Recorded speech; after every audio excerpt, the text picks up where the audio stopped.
Okay, Journey of a Lifetime, lesson 25. And as we're getting started, if you can turn back to page 81, there's a chart on page 81. We're going to review a little bit of history just to understand the context of what happens between the Old Testament and the New Testament. So on page 81 of your book, you'll see a outline. I think I have it up here on my screen. It should look like this up here on the screen. Is that the right page number? Have y'all found it? Okay. Well, we can just review this really quick. Now, this is the timeline the part where we're coming up to. So we're going to be starting here, but I just want to very briefly just walk through this, just the history of the Old Testament. Of course, we have the creation, and then we have the bondage, which that just represents the 400 years when they were in Egypt, where the Jewish nation was born, the Israelite nation was born, and of course, time of Judges, the United Kingdom. And now, quick quiz, right? Who was the first king? First king anointed of the United Kingdom? Saul. And then who was the second king? David. And who was the third king? Solomon. And who was very, very briefly, a matter of days, the final king of the United Kingdom? It was Solomon's son. Can anybody remember? It starts with an R. Rehoboam, that's right. And there's a Rehoboam and a Jeroboam, so it's very confusing. But that's what happened. You have Rehoboam, who was the son of Solomon. You remember he took counsel from his young friends who said he needed to pursue and be difficult on people. And so then the kingdom divided. And the northern tribes became known as Israel. It was the 10 tribes, and they disowned the southern tribe of Judah. And so then you had 10 tribes in Judah and also Benjamin, which joined with them. And so from that point, you have the divided kingdom. And you remember these are all the names of the minor and major prophets.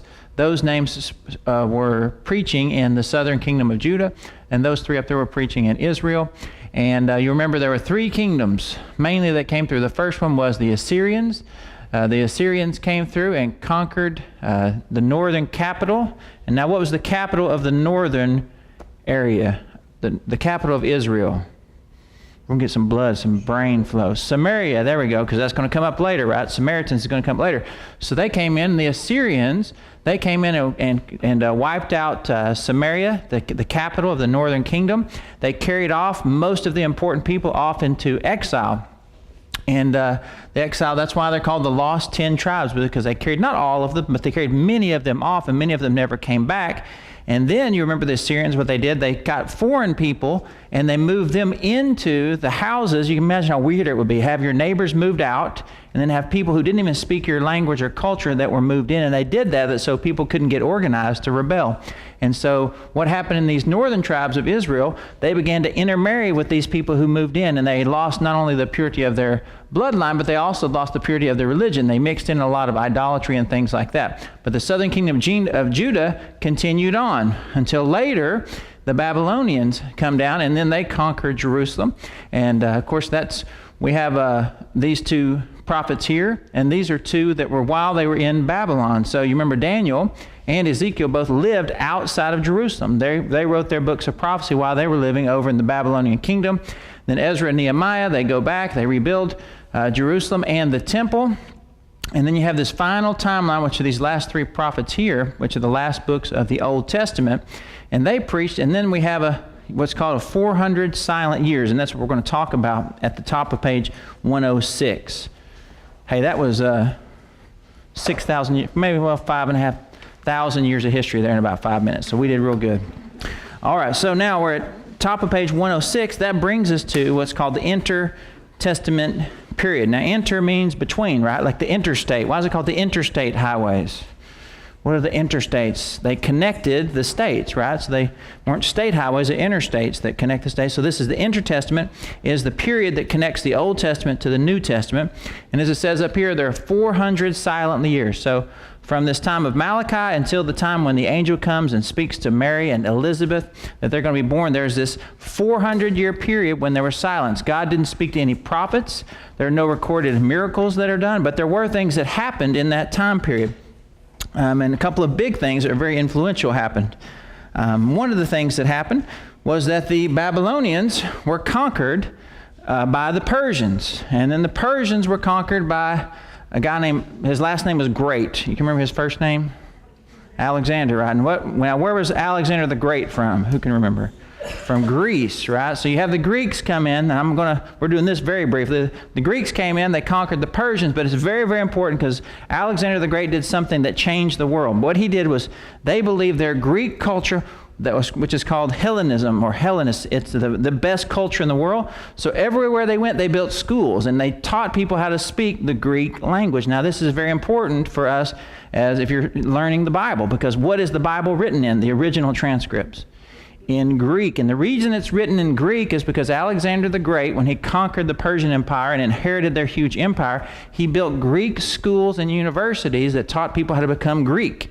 And so that became the trade language of the entire known world, was the Greek language. So by the time the New Testament begins, if you wanted to travel from your city to go do business in another city that was far off, what language would you need to learn?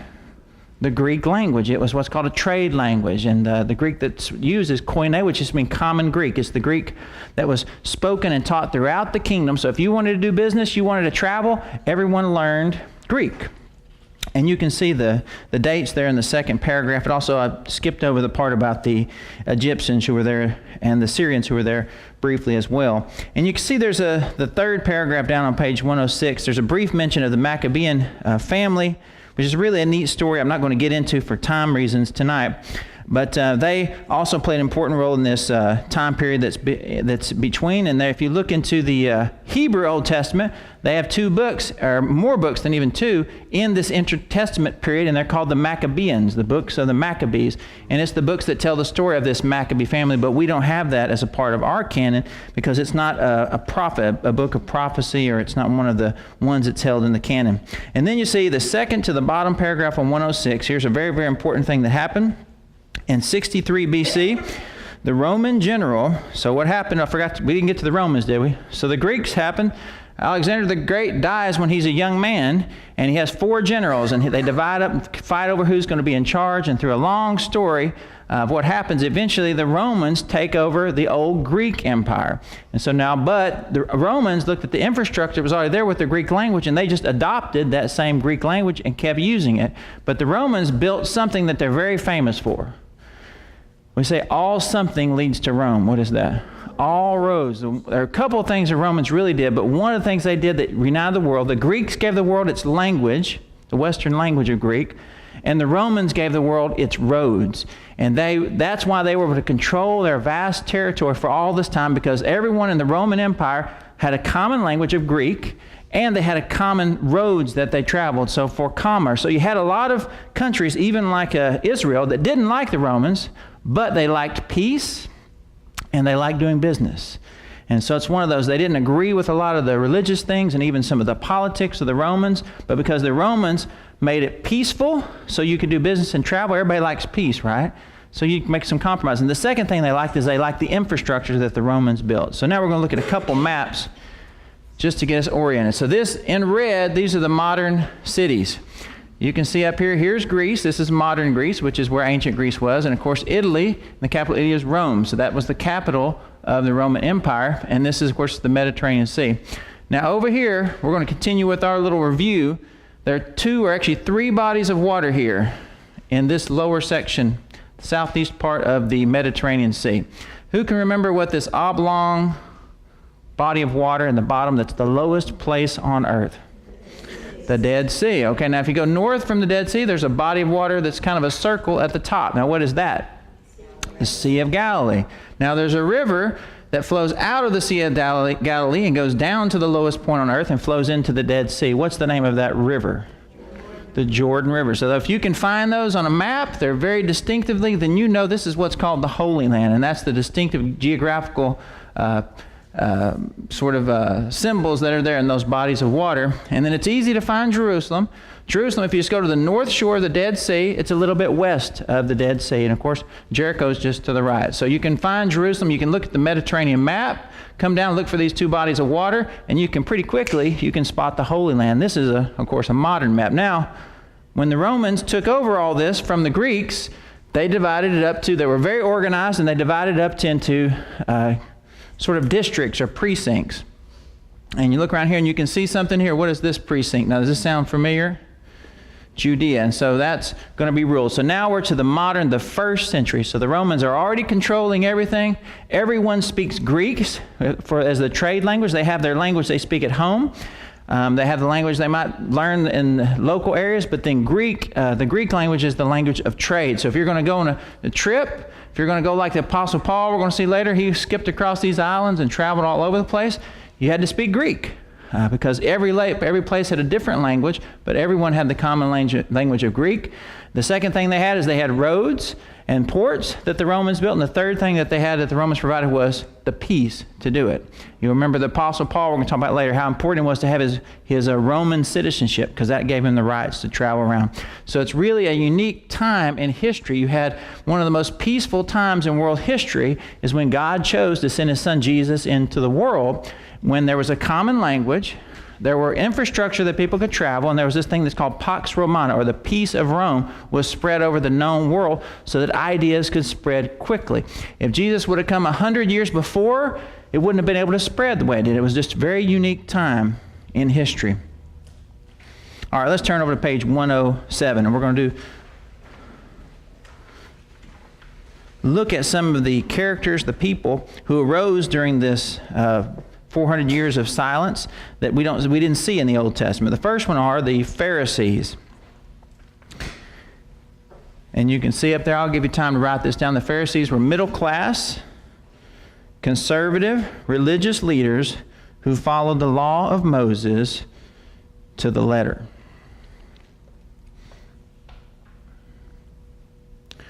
So these, you could think of these kind of as Orthodox Jews, very serious about their faith. They followed, they would dress in a certain way. Of course, Jesus said they tithe of even the spices that were in their pantries. They would go and tithe of everything in their house. And of course, Jesus would go on to condemn them because they did all that, but then they neglected the more important things of love and charity, but they were very, very religious, and they used that religion sometime to oppress people. And then you can see the second one on page 107, which is the Sadducees, and it's already written in, so I'll mention them briefly. The Sadducees sort of worked with the Pharisees, but the Sadducees, you can think of them, they were the sort of the elite. So the Pharisees were more middle class, conservative. The Sadducees were like liberal people. They were very wealthy, and they kind of believed in the religious thing, but they didn't buy into all of it. For example, we know that they didn't believe in the resurrection. They didn't believe in some of the Old Testament things that were there. So they were a lot more involved in politics. They were a lot more involved in business and things like that. So they were wealthy people who were sort of religious when it suited their purposes, but they were not conservative and very serious about the religion, the Jewish religion, the same way the Pharisees were. And then we have a third category of religious people that are going to be mentioned in the New Testament, and that's the scribes. Hey, Pam, could you go to my office and get that picture? It's right behind the seat right as you come in of the Old Greek New Testament. And so what a scribe did, can you guess what a scribe would do? It would write down. You know, one day I came up here and I was trying to write down some things and I forgot my reading glasses. And, you know, we always talk about how and you're going to see in this copy how there's like little mistakes or hard to read. And you think, how did they do all that without any glasses back then? You know, to write all those really small characters and things. But if you were a scribe, you were trained in how to write. Not everyone went to school and learned to read and write. Many people were illiterate. And so if you wanted to know what the Old Testament said, what the Torah, the law of Moses said, you would have to go to one of these scribes who would probably be at the temple or at a synagogue. We'll talk about in a minute, and I'll just pass this around. So this is actually the New Testament, but this is still from the first century. This is an actual scanned copy of what's called the Codex Sinaiticus. So this is the oldest complete Bible, like the Bible as we have it today, in the ancient Greek. This is an actual picture of it. Now, this got separated into 3 different places. It's a fascinating story. You can probably go find a documentary of it. But several years ago, some of it ended up in Russia, some ended up in England, and some ended up, I think, in the Middle East somewhere. And there was a big treaty, and they brought all of them together, and they let them do high-resolution scans. So this is from about 320 AD. This is an actual picture. And this is not, they have fragments much older, but this is the first oldest copy of the complete Bible that's put together in the same way that we have with the exact same books that we have. But I'm going to pass it around, but guess what language it's written in? It's written in the Greek language, and it's very important to understand how important the Greek language is, that common language that all people could learn and speak and read. And so if you were a scribe, now some scribes would have written in the ancient Hebrew, and then of course the scribes who did that in Greek, but their job was to learn really good penmanship. They were very, very careful. You notice everything, when you look at that, it's going to be put in rows. It was the same way in Hebrew. And when you finished writing a line, you'd have somebody come behind you and they would count all the consonants to make sure you hadn't somehow made a mistake. So there were even numbers at the end, so they would make sure. And so they really tried as much as they can to keep it exactly the same. And how we know that it's authentic is, you can imagine if you had one original copy, and then you made seven people, for example, make copies of them, and you put them in 7 different places. It would be very hard for someone to change it, because what would you have to do? You have to go to 7 different places and make the exact same change to 7 different copies of it, and so it became practically impossible. So that's why it's really easy for us to know what the original one said, because the originals were copied and they were spread out, and so you can kind of follow it down, and it would have been impossible for someone to really have some vast conspiracy to change it all. So the scribes, though, were the ones who passed that along. The next we have there, you have the answer written down, which is the synagogue.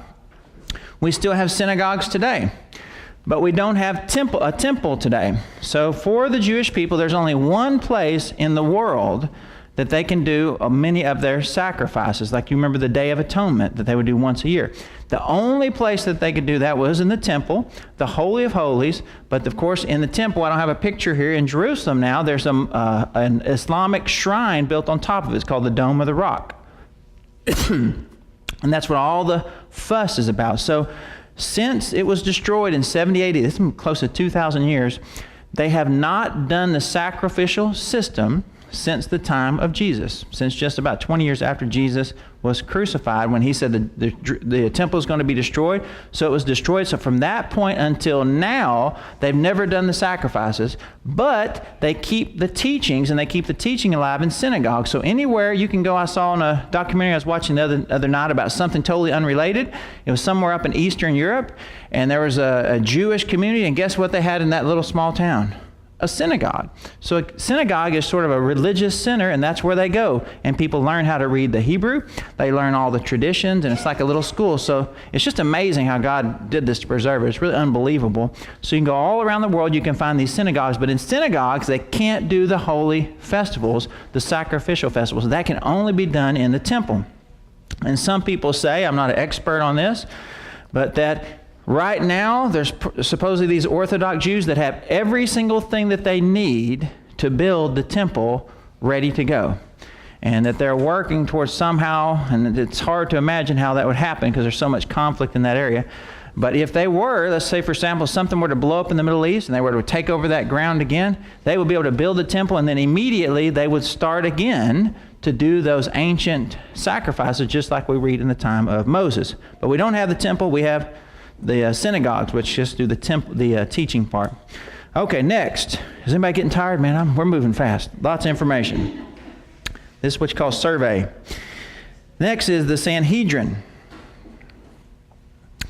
which is the supreme court of the Jews. Of course, Jesus and even some of the disciples are going to be brought in front of the Sanhedrin, which is based in Jerusalem. And you can see it was comprised of both Pharisees, who were the middle-class conservative people, but also it was comprised of some of the Sadducees, who were the more liberal. When I say liberal, it means they didn't follow everything, and they were very focused on money and politics, so they're very political. But they were a mixed group of them, and then the high priest, who we'll talk about more in later lessons, was a part of that. And so if you had to be tried, as Jesus was tried, you were brought in front of the Supreme Court, if it was that important. And then next, the answer which is written for you are the Samaritans. And we talked about the Samaritans a minute. That's why I went back to the history, so this all makes sense. You remember you had the northern kingdom. Samaria became the capital. So the people who lived in the northern kingdom of Israel were called Samaritans because their capital city was Samaria. So they called the people there Samaritans. So when Jesus goes up and he meets the Samaritan woman at the well, she's a descendant of the people who were in the northern tribes who intermarried with these people, and Samaria was their capital city. So she's called a Samaritan, and she was very much disliked by the Jews because of that whole history that we talked about. And then next, we're going to see at least a few of these: publicans or tax collectors.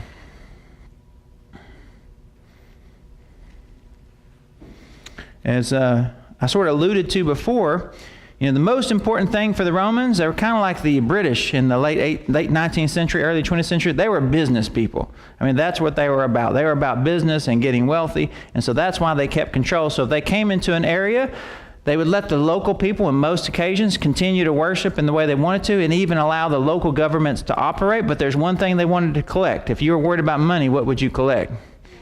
You'd collect taxes from the people. Now, how would you make sure that you collected taxes? What they would do is they would find a person who's a local person who knew the local language, who knew their way around the local political thing, and you would hire that person to work for you, and that person would go around their neighborhood and collect taxes for the foreigners. Now, how popular of a job would that be? If you were a local person, somebody in our town, we were controlled by another place, went around and collected money and sent our money to some foreign power that was oppressing us. That's not a very popular position, is it? And so for that reason, they were also very corrupt because they would take more money than they were supposed to. Now, who were some famous publicans in the New Testament? We're going to see tax collectors.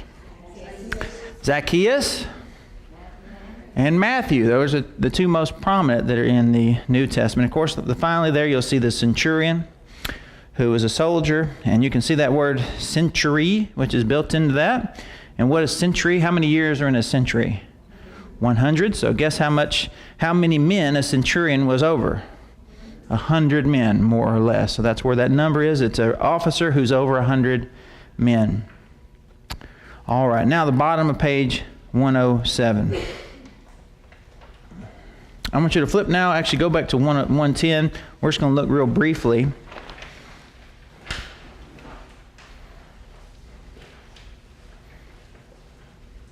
at the books that are there. And I have our little picture of our New Testament library right here. And this is the way I like to see it, kind of on a bookshelf. I should have actually gotten a big bookshelf and put all the books up here. If I was a really good teacher, I'd do that, but I just got a picture of it. So this is kind of how that library is organized. Right, we have 4 Gospels. Now the Gospels are simply, we're going to talk about in detail in just a moment, are really just history books. It's just biographies about the life of Jesus that were written to different audiences, which we'll talk about in a moment. The 3rd Gospel was written by Luke, and Luke, who we're going to talk about in just a moment, also wrote another book of history that continues past the resurrection and the birth of the church, and it goes all the way, it actually ends kind of abruptly with the story before Paul is even executed in Rome. But it goes and it traces the history of what the apostles did and how the church spread in the early years. And then we have 21 letters to the churches, which were called epistles. Now, epistle, it sounds like a strange word, doesn't it? Well, guess what language that is? You should be finding a pattern. That's a Greek. That's just the Greek word for a letter. So epistle is a letter. So there you could speak Greek. You didn't even know it. So there are 21 epistles or letters to the churches, and we're going to see just a moment who wrote all those. And then there's 1 book of prophecy. So that's a total of 27 books in our New Testament library. So now top of page 104. Do some quick questioning. The 27 books, the second paragraph where those blanks are, bringing the books of the New Testament together was a matter of necessity. The Gospels and some of the epistles were circulated among the churches within 1 generation of Jesus' death. What did I say? Yes, I meant 108. I meant 104 plus 4. Is that not what I said? I'm trying to move through this material quickly. We're laying the foundation. We're going to get into the meat, but we're just kind of laying the foundation right now, laying the map on the table and looking around so we can navigate and go into more detail later. So there are 27 books in the New Testament written by 8 different men. Now I'm going to let you try to guess. Now the first 4, you ought to get the first 4. All right, what are the first 4? Okay, Matthew, Mark, Luke, John. Is Acts a person?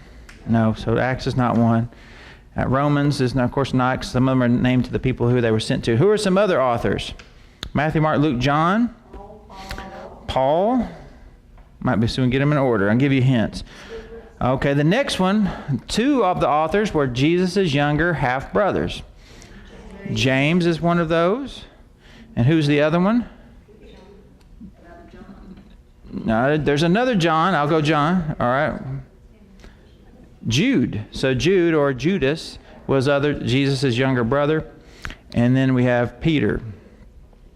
and Jude. There's the order they're in. I got them lit over. So Matthew, Mark, Luke, John, Paul, who wrote a lot of the epistles, he traveled. James, who wrote the book of James. Peter, who wrote 1st, 2nd, 3rd Peter.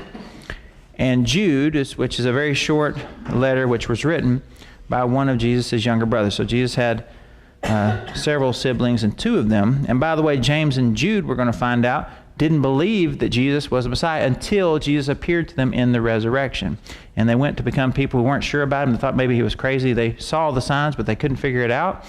And then after the resurrection, we see them both become leaders in the church. James becomes the pastor of the church in Jerusalem during its persecution. Now, we're on to the Gospels. What does the word gospel mean? Good news, or glad tidings. The actual English word is a contraction of God's spell. And spell in Old English means a story. So it's God's story. And so that got combined to gospel, which of course the translation is good news, because that's what the Greek word means, is good news. And the four writers of the Gospels, and what were their names? The four Gospel writers? Matthew, Mark, Luke, John. They were called evangelists. Now, if you look, I'm looking at the paragraph right below the blank that says glad tidings or good news. See the word evangelist? Now I want you to look in the middle. Take the EV off the beginning, and then take the ISTS off the end. And what word do you see in the middle of that? Angel. So angel, angelos, simply means messenger. And so angels, heavenly angels, are messengers who come down. So evangelists are people who are delivering God's message to other people. That's pretty cool. And so these were all evangelists. They were delivering God's message. They were bringer of God's tidings. And you can see that the first three Gospels are called synoptic, which means like synonym, which means they sort of tell the history of very similar, but then the book of John is quite different. Now, we went through the book of John last year in our church, chapter by chapter, and over 22 weeks. And the Gospel of John's written very differently. If you remember that sermon, the reason that series, it's because John already knew the other three books were written. He was the last one to write his. So he wrote his different because he wrote his as more of, it's almost like a writing, as he said in the end of his book, to convince people. So he has it organized differently. The first three are organized more chronologically, but the book of John was written with 7 miracles, with 7 witnesses. It's really organized in a different sort of way, and there's lots of more philosophical sort of things because he was writing to Roman and Greek people. All right, let's go briefly through each of the Gospels and see what the different authors were. And by the way, we're going to look at these in depth, so we're going to move pretty quickly through this. So we have Matthew. We already said Matthew. What was Matthew's vocation before he became an apostle or a disciple? Tax collector. And I love that story, you know. I'm using a lot of words right now. Do you remember all Jesus said to him before he followed him? He said 2 words. What were they?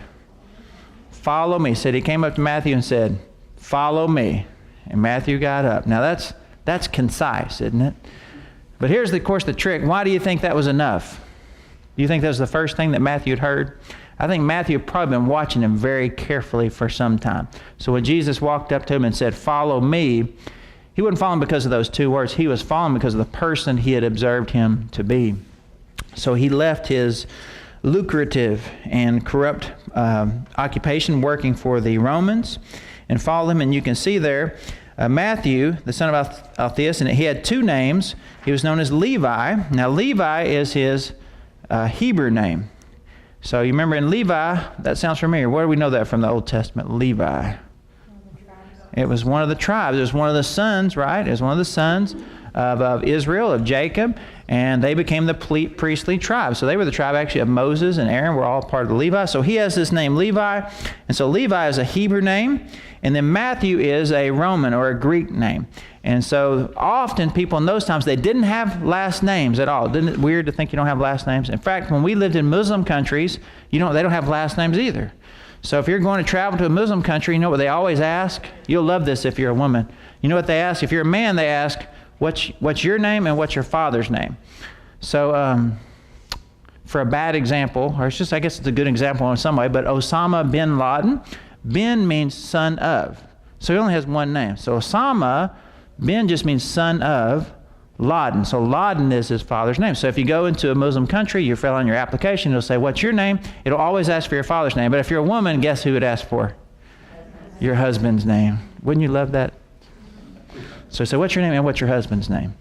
So anyways, same thing in that time. They only had one name. They didn't have a last name. So that's why Jesus is called Jesus of what? Of Nazareth. Jesus of Nazareth. So we have Matthew. So we can have confusion. We look at the names because people had different names. So if Levi was around his family, all of his Hebrew friends, they would probably call him Levi. But if he's traveling on the road speaking Greek, or maybe he went and studied in school for a little while, I don't know, he probably took on a Greek or a Roman name, and then that became, so they had two names. And then they would be named Matthew, son of Alphaeus. So that's how he would be known, because he didn't have a last name. Or they would say the town that they were from. So this happens with a lot of them. Of course, another one is Paul. Now, what was Paul was a Greek name or Roman name. What was Paul's Hebrew name? Saul. So you have Saul and Paul. So they have, you can think of it as sort of their DBA, right? Doing business as. So you have your Hebrew name, but when you go out and you do business, you have to adopt a name in Greek. So now on to Mark. Mark also had two names.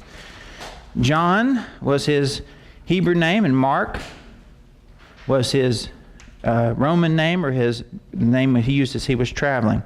And Mark's a little bit different from Matthew, whereas Matthew includes lots of prophecies from the Old Testament. You can tell he's obviously writing to his Hebrew brothers and sisters, appealing to a lot of the prophecies. Mark doesn't record many of the sayings, as it says there in the second paragraph, only 9 of the paragraphs, but he records 20 miracles. So Matthew focuses on a lot of the prophecies that are fulfilled. What's Mark focus on? The miracles. And Mark, we know when we look at this, Mark wasn't that concerned, kind of like some of the Old Testament books, wasn't concerned about chronology, because Mark has things way out of order sometimes from the other two synoptic gospels, because he's just focused on the power that Jesus had and all of the miracles. And as I said, he's writing to convince the Roman people, so he's focusing on these miracles, the power. Then we have Luke. As it says there, now Luke is the only Gentile writer in the New Testament. And he was with Paul on the second missionary tour and a portion of the third, and he stayed with Paul in Rome. And we know that he's a doctor because Paul refers to him as the beloved physician. And it's really fascinating. I'm going to read the first few verses of Luke's gospel, because I think all you need to know about Luke's gospel is to read the first 3 verses. It'll help you understand that he was kind of a man who was very rational, very thoughtful, kind of thinking like a doctor. So these are his first 3 verses. Inasmuch as there have been undertaken to compile an account of the things accomplished among us, just as there were handed down to us by those who from the beginning were eyewitnesses and servants of the word. So I'll pause right there. So what is Luke acknowledging? There are other gospels out there already. He's saying, I know other people have set out to, but I'm going to set out to do it. And so he's going to go and talk to the eyewitnesses. He says, verse 3, it seemed fitting for me as well, having investigated everything carefully from the beginning, to write out for you in consecutive order, most excellent Theophilus. Remember what I said about Mark? Mark was the first one written. So Mark, to a doctor, would have been very frustrating, because Mark is totally out of order. He doesn't put the events in the right order. So Luke's, I think you can say it's all true, but he was organizing it in a different way. So Luke's more chronologically minded. So when you look at Luke, it's all going to lay out really chronologically, like a person who's more educated would do, perhaps, than Mark. And so imagine you're Luke. It's kind of fun to think about this. These people, most of them are still alive. Who would you want to interview if you were Luke? Who do you think some people, if he was going to get the story straight, who would he went? Mary, which Mary? The mother of Jesus. Maybe the other Mary. Maybe Mary Magdalene as well. Who would be some other people you'd go and interview? The apostles, right? He'd interview the apostles. He's saying there's all these eyewitnesses. So who were some of the, who else would you? Think about some of the people maybe that a miracle happened to. Some people who were healed, right? Anybody? Yeah, anybody want to go interview Lazarus? Okay, say somebody. I'm trying to draw it out of you there. What about Lazarus? All right. That would be a good one. I'll say, now, what was that like, man? Were you? Anyways, there's lots of questions you could ask Lazarus, right? So, but the point is this, that, and we're just pointing out, so the synoptic gospels, Matthew, Mark, and Luke, are all written sort of as historical books. Luke is more of the chronologically, everything's going to flow in order because that's how he set out to do it. Mark is more focused on the miracles, but he doesn't have he's not that concerned about order. It's organized a little bit differently. And Matthew's focused, because he's writing to the Hebrew people, he has lots of the Old Testament prophecies. He's always bringing an Old Testament passage. The others do it some, but he does it much more than the others. And then we see, of course, John there at the bottom. John was one of the 12 disciples, and therefore he was personally an eyewitness to most of what he tells in the gospel. His book was written much later than the other three, and is concerned with proving that Jesus' deity. And so the time John's was written at the very end, like with his letters. So he's already seen the churches are beginning to start. So he wrote his for a very specific purpose. He knew Luke had written this orderly account. So John is just more of like a philosophical treatise to try to explain everything in a very organized way. Like I said, he has a certain amount of miracles, and the miracles are all there for a certain reason. The eyewitnesses, he talks about these different eyewitnesses who are from different places to really just build the case for people to go and share so that people could know for sure that Jesus was the Son of God. Okay, let's finish up using your chart on 110. Look at your chart on 110, answer the following questions. How many Pauline epistles? 14. There we go. That was quick. Somebody's working ahead, I think, or you just a quick counter. Oh, that's our banker over there doing the. Okay, how many books of prophecy are there? That shouldn't take you long to count those. There's one of those. How many divisions in the New Testament? Along the left side, 4 major divisions. There are some subdivisions as well. The first one, as we said, are the Gospels, then the one book of history, then the epistles. And what does epistle mean? Just means letters. It's all the letters that are there. And then, of course, the book of prophecy. By the way, the book of prophecy was also a letter written to the 7 churches, but we'll get to that later. 4, who wrote the most of the epistles, of the letters? Apostle Paul did. Paul was on the road a lot, so if he wanted to communicate with people, he had to write letters. And then there are 3 divisions, if you want to look at on the far right of Paul's letters that he wrote. The first was church, and if you see all of those in the church epistles, each of those is named for the people who he was sending the letter. So Romans, guess who it was going to? The Romans. Corinthians, who was it going to? The Corinthians, and so forth, all the way down. So those are the church because he was writing them to a specific church in a specific place. And in the pastoral, those are the people who received it. So you have Timothy and Titus, who he was both mentoring. They were young pastors. So those are the 3 letters he wrote to them. And he talks a lot more about pastoral leadership type of issues. And then the last 2, Philemon and Hebrews, are personal letters. Now, Hebrews has a question mark beside it because we don't really know who wrote Hebrews. So a lot of people say it was Paul. Some people say it was Peter. Some people say it was someone else. We're not sure, but the early church fathers captured it, but it doesn't say. Most of them, like Paul's letters, will say in the introduction, this is from Paul, and it doesn't say that. So we're not for sure about Hebrews. So that is, man, we covered a lot of ground, didn't we? We covered a lot of ground. I hope that's just going to lay the groundwork, and next week we're going to only focus on one book, the book of Matthew.